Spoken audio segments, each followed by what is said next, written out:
ரொம்பவே ஒரு சோகமான நியூஸுங்க. ரொம்ப நாள் கழிச்சு வீடியோ போகிறேன். கரூரில் நடந்த அந்த சம்பவம் நீங்கள் எல்லாருமே பார்த்துருப்பீங்கன்னு நினைக்கிறேன். தாவேக தலைவர் விஜய் அவரோட தேர்தல் பிரச்சாரத்துக்காக கரூர் வந்திருந்தார். அந்த கூட்ட நெரிசலில் சிக்கி கிட்டத்தட்ட 31 பேர் இது வரைக்கும் உயிர் இழந்திருக்காங்க. 40க்கும் மேற்பட்ட மக்கள் ஹாஸ்பிட்டலில் அட்மிட் பண்ணியிருக்காங்க. அந்த இடத்துல இருக்கிற எல்லா அரசியல் கட்சி தொண்டர்களும் போய் ஹெல்ப் பண்ணியிருக்காங்க. இது ஒரு நல்ல விஷயம். பட் இந்த மாதிரி ஒரு சம்பவம், அதுவும் ஒரு தேர்தல் பிரச்சாரத்தில் இவ்வளோ ஒரு உயிரிழப்பு நான் இதுதான் ஃபஸ்ட் டைம் கேள்விப்படுறேன். நிறைய இறந்து போனவங்களை கிட்டத்தட்ட 9 குழந்தைங்கன்றாங்க, ஒரு 15 பேர்கிட்ட பெண்கள்ன்றாங்க, ஒரு 9 ஆண்கள்ன்றாங்க.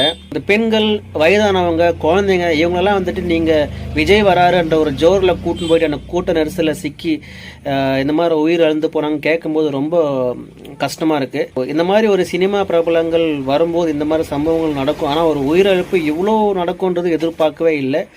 நம்ம தான் கொஞ்சம் கேர்ஃபுல்லாக இருக்கணும். என்னதான் அரசு, அந்த கட்சி நிர்வாகம் நம்மளுக்கு பாதுகாப்பு ஏற்பாடு பண்ணால் கூட நம்ம உயிரை நம்ம தான் அங்கே பாதுகாத்துக்கணும். போன உயிர் வராது. அவங்க எல்லாருக்குமே ஆழ்ந்த இரங்கல் தெரிவிச்சுக்கிறேன். 6 மணிக்கு மேலே நடிகர் விஜய் வந்ததுக்கப்புறம் தான் அவரை பார்த்துட்டு கூட்டம் அங்கிட்டு இங்கிட்டு கிராஸ் பண்ணி போனதில் இந்த ஒரு அசம்பாவிதம் நடந்துடுச்சு.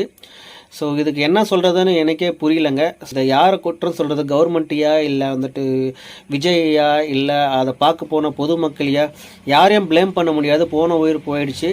இனிமேல் இந்த மாதிரி ஒரு சம்பவங்கள் நடக்காமல் இருக்கிறதுக்கு அரசு போதுமான பாதுகாப்பு ஏற்படுத்தி கொடுக்கணும். அதே மாதிரி அரசியல் கட்சி தலைவர்களுக்கும் இந்த மாதிரி ஒரு கூட்டம் வரும்போது ஒரு கொஞ்சம் எக்ஸ்ட்ரா கவனம், எக்ஸ்ட்ரா பொறுப்பு எடுத்துக்கணும். யாரையும் ப்ளேம் பண்ண முடியாதுங்க. இந்த சம்பவத்தை எப்படி கடந்து போக போகிறோன்னு தெரியல. ஏன்னா இந்தியா ஃபுல்லாக இந்த நியூஸ் ஃப்ளாஷ் ஆகிட்டு இருக்கு. இன்னும் எவ்வளோ பேர் உயிர் இழப்பாங்கன்னு தெரியல. அதுவும் நடிகர் விஜய் இப்போ தான் அரசியல் கட்சி தொடங்கி பிரச்சாரத்தை ஏற்கொள்கிறாரு. நடிகர் விஜய்க்கு எவ்வளோக்கு எவ்வளோ அவங்க தொண்டர்கள் ப்ளஸ்ஸோ அவ்வளோக்கு அவ்வளோ அவங்க தொண்டர்களும் ஒரு மைனஸ் தாங்க. எங்கே போனாலும் கட்டுக்கடங்காத ஒரு கூட்டம், டிசிப்ளின் இல்லாத ஒரு கூட்டம், கரண்ட்டு கம்பம் மேலே தொங்குறது, மேலே ஏறுறது, சடனாக இந்த மாதிரி ஒரு சம்பவங்கள் நடக்குது. லேடிஸும் குழந்தைங்களோட ஏன் வராங்க எனக்கு சுத்தமாக புரியலைங்க. இவ்வளோ ஒரு கூட்ட நெரிசல் இருக்கிற இடத்துல குழந்தைங்களை கூட்டின்னு இந்த லேடிஸு பேரண்ட்ஸ்லாம் இவங்களாம் வராங்க. இவங்களாம் சுத்தமாக அவாய்ட் பண்ணிக்கணும். ஃபேன்ஸ் எல்லாம் இந்த மாதிரி நிகழ்ச்சிக்கு வரவே கூடாதுங்க. வெறும் கட்சி தொண்டர்கள் மட்டும்தான் வரணும். ஃபேன்ஸு, இந்த ஃபேமிலி விமென்ஸ் இவங்களாம் எதுக்கு இந்த மாதிரி கூட்டத்துக்கெலாம் வராங்கன்னு தெரியல. என்னதான் நம்ம எல்லாம் பாதுகாப்பாக இருந்தாலும் அசம்பாவிதம் நடக்க தான் செய்யுது. இதை அரசாங்கத்தையோ விஜயோ கம்ப்ளீட்டாக ப்ளேம் பண்ண முடியாதுங்க.